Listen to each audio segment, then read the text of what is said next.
ये 9th class की जो चैप्टर 1 है डेमोक्रेसी, उसमें प्रीवियस जो वीडियो थी उसमें हमने डिस्कस करा था कि डेमोक्रेसी है क्या और डेमोक्रेसी कैसे जो अदर फॉर्म्स ऑफ गवर्नमेंट है जैसे कि ब्यूरोक्रेसी हो गया, ऑटोक्रेसी हो गया, मोनार्की हो गया, इन सबसे अलग है। बस इस वीडियो में अगर हम बात करते हैं कि हमें डेमोक्रेसी चाहिए क्यों है, उसके मेरिट्स क्या होंगे या फिर डीमेरिट्स क्या होंगे, ये चीज हमें पता है। कोई भी चीज सामने आती है तो कहीं ना कहीं उसकी अच्छाइयां भी होती हैं और कहीं ना कहीं बुराइयां भी होती हैं। तो आज हम इस वीडियो में बात करेंगे जो उसकी डेमोक्रेसी है उसकी मेरिट्स और डीमेरिट्स के बारे में। तो सबसे पहला पॉइंट आता है मेरिट्स में, a democratic government is better government because it is more accountable form of government. कि अगर हम बात करें जो डेमोक्रेसी है वो अनदर फॉर्म्स ऑफ गवर्नमेंट जो भी हैं उनसे अलग कैसे है। तो कहीं ना कहीं हम बात करते हैं, एक एग्जांपल लेते हैं चाइना की। चाइना में भी एक तरीके से कहने को डेमोक्रेसी है, बट वहां पे क्या हुआ था, एक समय 1958 की बात करें तो वहां पे अकाल आया था। उस अकाल में क्या हुआ था, बहुत सारे लोग ही चाइना के जितने भी सिटीजन थे उसमें बहुत सारे लोग मारे गए थे, क्योंकि चाइना की जो गवर्नमेंट थी वहां के लोगों की नीड्स जो है वो फुलफिल नहीं कर पा रही थी। बट अगर हम इंडिया की बात करें तो इंडिया में भी 1960 के समय अकाल आया था, बट वहां पे इतना लॉस नहीं हुआ, क्योंकि इंडिया में जो डेमोक्रेटिक गवर्नमेंट है उसने क्या करा, यहाँ के जितने भी लोग थे उन्हें फूड प्रोवाइड कराया, शेल्टर प्रोवाइड कराया, उनकी केयर करी। और ये जो पार्ट था ये कहीं ना कहीं डेमोक्रेसी के अंदर ही इंक्लूड हो जाता है, क्योंकि डेमोक्रेटिक जो गवर्नमेंट होती है वो कहीं ना कहीं अपने जो सिटीजन्स है उन्हें इंश्योर करके चलती है कि जो भी आपकी नीड्स होंगी, जिस बेसिस पे आपने हमें चुना है, उन्हें हम फुलफिल करेंगे। तो इसलिए कहते हैं कि जो डेमोक्रेटिक गवर्नमेंट है वो जो भी अनदर फॉर्म्स ऑफ गवर्नमेंट है, चाहे वो मोनार्की कह लो, ऑटोक्रेसी कह लो या फिर ब्यूरोक्रेसी कह लो, उन सबसे अलग हो जाती है, क्योंकि यहाँ पे लोगों के बारे में सोचा जाता है, लोगों के लिए डिसीजन लिए जाते हैं। अगर हम सेकंड पार्ट की बात करें, सेकंड पॉइंट की बात करें तो it improves quality of decision making. कि अगर मोनार्की में जब एक राजा होता है या फिर कोई भी किंग होता है तो खाली उसकी ही चलती है,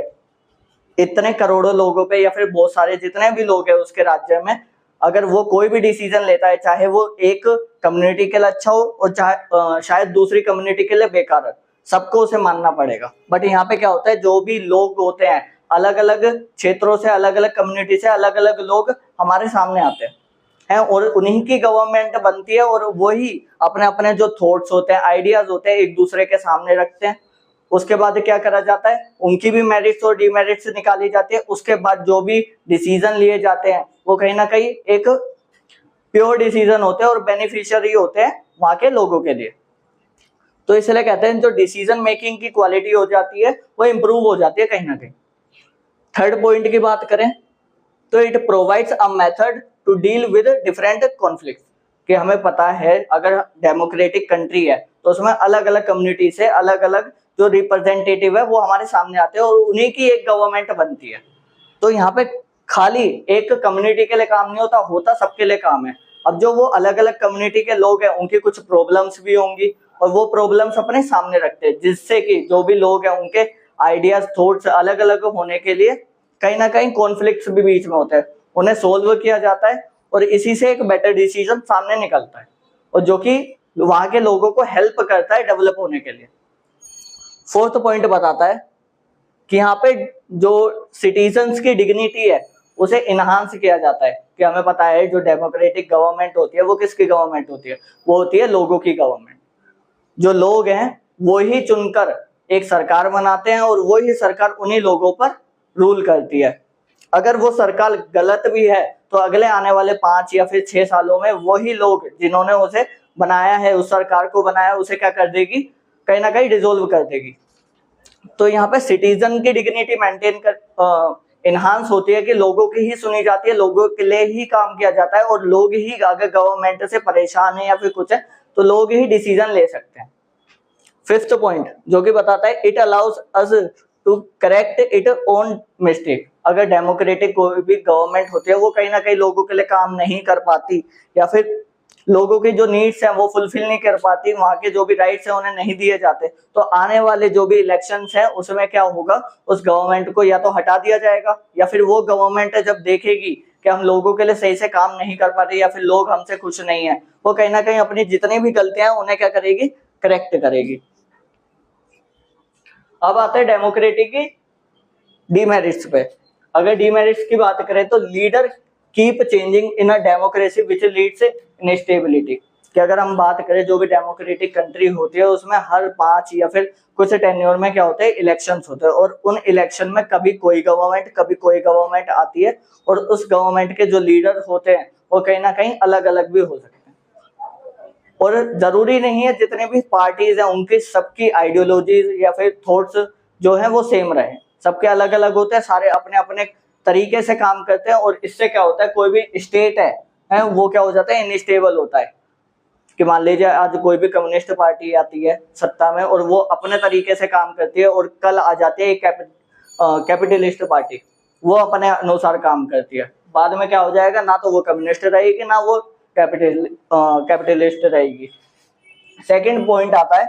it is about the political competition, there is no scope for morality. अगर हम बात करें डेमोक्रेटिक कंट्री की तो कहीं ना कहीं एक पॉलिटिकल कंपटीशन बन के रह गई है वो कंट्री,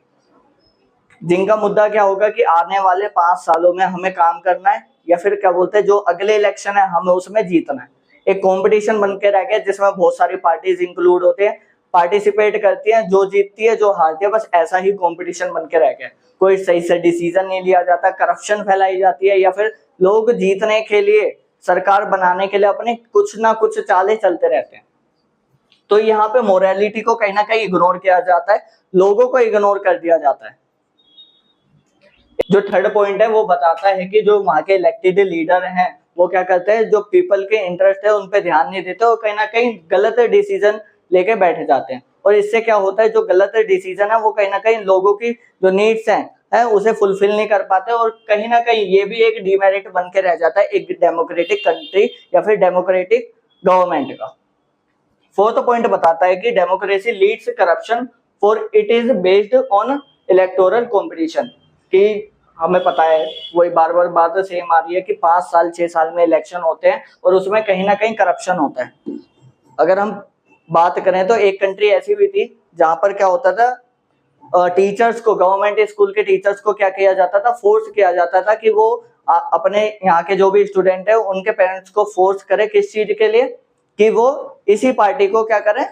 वोट दें, या फिर जो इलेक्शन के लिए जो पोल्स, वोटिंग पोल्स यूज किए जाते थे वो भी कहीं ना कहीं लास्ट मोमेंट पे इधर से उधर कर दिए जाते थे। और करप्शन को बहुत प्रमोट किया जाता है इलेक्शन के दौरान, क्योंकि जो भी पार्टी, जो भी गवर्नमेंट है जो अभी सत्ता में है वो अगली बार भी सत्ता में आना चाहेगी, जिससे कि उसे प्रॉफिट हो, और वो इस प्रॉफिट के लिए कहीं ना कहीं लोगों को पैसा खिलाना, लोगों को लालच देना, और कहीं ना कहीं करप्शन तो यूज करती ही है। फिफ्थ पॉइंट की बात करें कि जो ऑर्डिनरी पीपल होते हैं उन्हें खुद ही नहीं पता होता कि उन्हें करना क्या चाहिए, किस पार्टी को वोट देना चाहिए और कौन सी पार्टी उनके लिए सही है। कि इस टॉपिक को लेके परिवारवाद भी कहीं ना कहीं सामने आ जाता है, जिसमें बताया गया है कि जो लोग हैं वो अपनी मन से नहीं चुनते, वो चुनते हैं दूसरे के मन से। जैसे कि हमारी बहन या फिर हमारे भाई है, ये इस पार्टी को वोट देंगे तो चलो हम भी इसी पार्टी को वोट दे देते हैं, उन्हें खुद नहीं पता होता उनके लिए कौन सी पार्टी सही है। तो ये थे इस वीडियो में डेमोक्रेटिक से रिलेटेड मेरिट्स और डिमेरिट्स।